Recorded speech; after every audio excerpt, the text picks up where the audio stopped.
Hello everyone, welcome to my YouTube channel বেলরিও পিসি। তো আজকের ভিডিও যে টপিকটা সেটা হচ্ছে comparison in between Ryzen 5 8600G এবং ইন্টেল কোর i5 12400F। তবে দাঁড়াও, আমাকে গালিগালাজ করার আগে একটা কথা আমি পরিষ্কার বলে দিই, এই ভিডিওটা বানানোর একমাত্র উদ্দেশ্য হচ্ছে তোমরা, অর্থাৎ কি আমার ভিউয়ার্সদের ডিমান্ড। তোমরা সচরাচর আমাকে এই প্রশ্নটা প্রায় করছো ইনস্টাগ্রামে বা ভিডিওর কমেন্টসে যে দাদা রাইজেন 5 8600G তে বিল্ড করবো নাকি বর্তমান দিনে দাঁড়িয়ে 12 জেনারেশন i5 প্রসেসরটা যার প্রাইস খুবই কমে গেছে এবং খুব ভালো ভ্যালু ফর চয়েস হিসেবে বিবেচিত হচ্ছে, তো এই প্রসেসরটা নেব। তোমাদের অনেকের মধ্যে এই দ্বিধা চলছে, সেই কারণের জন্য আমাকে মেসেজ করে মারছো এবং সেই কারণের জন্য আজকে আমি এখানে এই ভিডিওটা রেকর্ড করছি যাতে তোমাদের সমস্ত সমস্যার সমাধান আজকে আমি করে দিতে পারি এই ভিডিওতে আজকে আমরা বোথ রাইজেন 5 8600G এবং ইন্টেল কোর i5 12400F এই দুটো প্রসেসরের চুলচেরা বিশ্লেষণ করব, যাতে at the end of the day তোমরা এটা বিচার করতে পারো যে তোমাদের নিডস অনুযায়ী কোন প্রসেসরটা তোমাদের জন্য বেস্ট চয়েস হবে at the end of 2024 or in the upcoming 2025.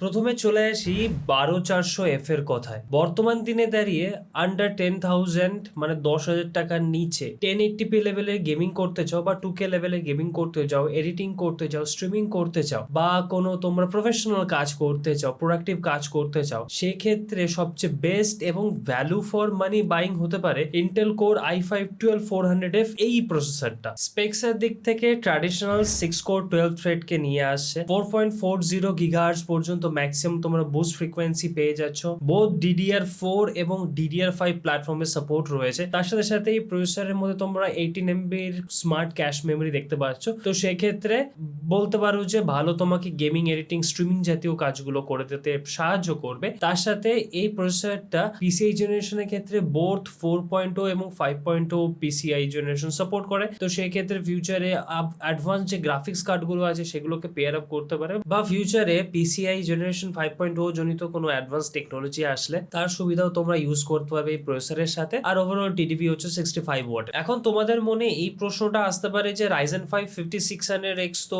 এই প্রাইস রেঞ্জে আসছে বা এর থেকে 2-3 হাজার টাকা বেশি হতে পারে, তো সেটা নেওয়া যায় কিনা। তো আমার ক্ষেত্রে আমি বলবো যে ভাই রাইজেন 5 5600X টা অ্যাভয়েড করে চলো। খুব ভালো প্রসেসর তার প্রাইসের দিক থেকে এবং এখন বর্তমানে প্রাইস অনেকটাই কমে গেছে, কিন্তু এটা প্রিভিয়াস জেনারেশনের প্রসেসর M4 প্ল্যাটফর্মকে সাপোর্ট করে এবং আস্তে আস্তে M4 প্ল্যাটফর্মের সাপোর্ট কিন্তু শেষ হয়ে গেছে, প্রায় নেই বললেই চলে, কারণ নতুন AM5 প্ল্যাটফর্মের ইন্ট্রোডিউস রাইজেন করে দিয়েছে এবং এর উপরে রাইজেনের ফিউচার। তো সেই কারণের জন্য সেই ক্ষেত্রে দাঁড়িয়ে রাইজেন 5 5600X এই প্রসেসরটা না নেওয়াই বেটার। তার থেকে তোমরা 2-3 হাজার টাকা বেশি খরচ করে অ্যারাউন্ড 13,000 টাকার মধ্যে তোমরা রাইজেন 5 7600X এই প্রসেসরটাকে নিতে পারো। এর হচ্ছে বেস্ট অল্টারনেটিভ হতে পারে রাইজেন 5 5600X এর। আর তার থেকে স্লাইটলি 1000 রুপিস কম খরচা করে রাইজেন 5 8400F এই দুটোকেও নিতে পারো। তো এই দুটো তোমাকে অল্টারনেটিভ চয়েস বললাম। যদি কারোর 12400 পছন্দ না হয়ে থাকে এবং নন গ্রাফিক প্রসেসর খুঁজে থাকো, তাহলে সেক্ষেত্রে best option could be Ryzen 5 7600X or Ryzen 5 8400F। দুটোই খুব ভালো প্রসেসর। অনেকে বলতে পারো যে 13400F বা 14400F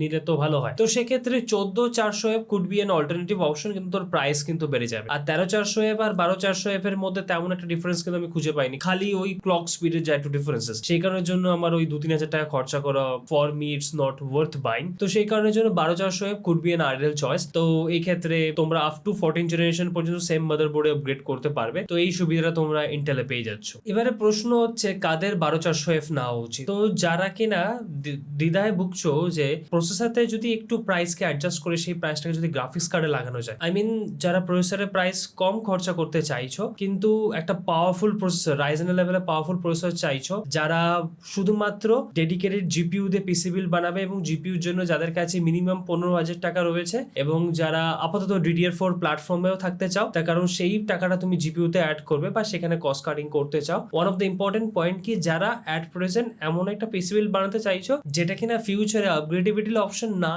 থাকলেও কোনো সমস্যা হয় না, বা আপগ্রেডেবিলিটি অপশন থাকলে আপ টু 14 জেন পর্যন্ত তোমরা আপগ্রেড করতে কোনো সমস্যা নেই, এবং অবভিয়াসলি ইন্টেল লাভার তাদের ক্ষেত্রে ইন্টেল কোর i5 400F টা একটা ভালো চয়েস হবে। এবারে চলে আসি রাইজেন Ryzen 5 8600G এই প্রসেসরের ব্যাপারে, যাদের আপাতত উইদাউট জিপিইউ একটা পিসি বিল্ড করতে হবে এবং সেই পিসি বিল্ড দিয়ে আপাতত তারা গেমিং, এডিটিং, স্ট্রিমিং সমস্ত কাজগুলো মডারেট লেভেলে করতে পারে, মানে মোটামুটি একটা ভালো সুইটেবল ওয়েতে করতে পারবে, তাদের ক্ষেত্রে could be a better choice হচ্ছে Ryzen 5 8600G। এবং এখানে রাইজেনের যে নতুন এপিইউ, তার মধ্যে তিনটে ভেরিয়েশন তোমরা দেখতে পাবে, 8500G, 8600G এবং 8700G। তো 8500G একটু লো পাওয়ারফুল, তো 8500G আমি নিতে না করব, তার থেকে best option could be either 8600G অথবা 8700G। দুটোর মধ্যে খুব ভালো স্ট্রং জিপিইউ তোমরা দেখতে পাবে। তো আমার রেকমেন্ড অনুসারে 8600G could be a better choice, যেটা কিনা 17 থেকে 18,000 টাকার মধ্যে পড়ছে এবং উইদাউট গ্রাফিক্স কার্ডও এর মধ্যে খুব পাওয়ারফুল জিপিইউ রয়েছে।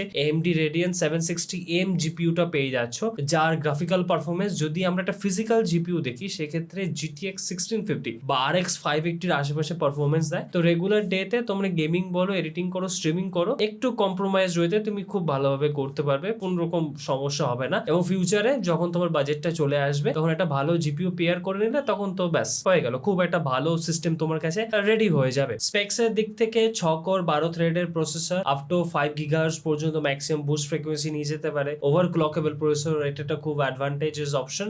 আর তার সাথে তোমরা 20 MB এর ক্যাশ মেমরি পেয়ে যাচ্ছ, ধরো গেমিং, এডিটিং, স্ট্রিমিং এর ক্ষেত্রে খুব হেল্পফুল হয়ে থাকে। এবং প্রসেসরটা অলওয়েজ DDR5 প্ল্যাটফর্মকে সাপোর্ট করে, DDR4 এর কোনো চান্স নেই, তো সেক্ষেত্রে কস্ট কাটিং এর অপশন নেই। TDP 65 ওয়াটের বর্তমান দিনে দাঁড়িয়ে যদি একটা খুব ভালো এপিইউ দিয়ে বিল্ড করতে চাও উইদাউট গ্রাফিক্স কার্ড এবং যার মধ্যে তোমরা শখের সমস্ত কাজগুলো করতে চাও, মডার্ন AAA টাইটেল থেকে শুরু করে gaming, editing, could be a better choice for Ryzen 5 8600G এই প্রসেসরটা। তো এই ছিল হচ্ছে basic comparison in between Ryzen 5 8600G এবং Intel Core i5 12400F এই দুটো প্রসেসরের ভিতরে। এবং পুরো ভিডিওটা দেখার পর আশা করি তোমাদের সবার কাছে ক্লিয়ার হয়ে গেছে কে কোন প্রসেসরটা নেবে। স্টিল যদি কোনো একটা ক্লাউডিনেস থেকে থাকে বা চিন্তা ভাবনা থেকে থাকে, স্টিল ডিসাইড না করতে পারো, ইন আ নাটশেল যদি কারোর এপিইউ দিয়ে পিসি বিল্ড করার ইচ্ছা থাকে, যদি কারোর পরে গ্রাফিক্স কার্ড অ্যাড করার ইচ্ছা থাকে, আপাতত একটা সিস্টেম দাঁড় করানোর ইচ্ছা যেটা কিনা powerful at the same time gaming, editing সমস্ত কাজগুলো করতে পারে, যাদের ফিউচারে লং টার্মে আপগ্রেডেবিলিটির প্ল্যান আছে এবং যাদের বাজেটে সমস্যা নেই, তাদের ক্ষেত্রে বলবো always go with Ryzen 5 8600G এই প্রসেসরটা। আর যারা only one at the same time একবারই পিসি বিল্ড করবো, একবারই সমস্ত কিছু দিয়ে পিসি বিল্ড করে দিচ্ছি, ফিউচারে আপগ্রেডেবিলিটির কোনো চিন্তা ভাবনা থাকলেও সেটা লিমিটেড থাকছে, খুব একটা আপগ্রেডেবিলিটি করবে না এবং বাজেটের মধ্যে থেকে গেমিং, এডিটিং, স্ট্রিমিং জাতীয় কাজগুলোকে হ্যান্ডেল করার জন্য একটা পাওয়ারফুল প্রসেসর চাও কিন্তু 10,000 টাকা নিচে, তো সেক্ষেত্রে could be a better choice for Intel Core i5 12400F এই প্রসেসরটা। আর যদি কোনো তোমাদের মতামত থাকে এই ভিডিও সম্পর্কে বা যদি কোনো কিছু বলার থাকে, please comment me in the below. আজকে যে ভিডিও টপিক যে 8600G এবং 8500G এই রিলেটেড আমি পিসি বিল্ডের গাইড অলরেডি চ্যানেলে দিয়ে রেখেছি, যদি কেউ না দেখে থাকো লিংক ইন ডেসক্রিপশন। ভিডিওটা ভালো লেগে থাকলে please like, share and subscribe my channel. Till then ভালো থেকো, সুস্থ থেকো, খুব তাড়াতাড়ি দেখা হচ্ছে নেক্সট ভিডিওতে, ততক্ষণে টাটা এন্ড বাই বাই।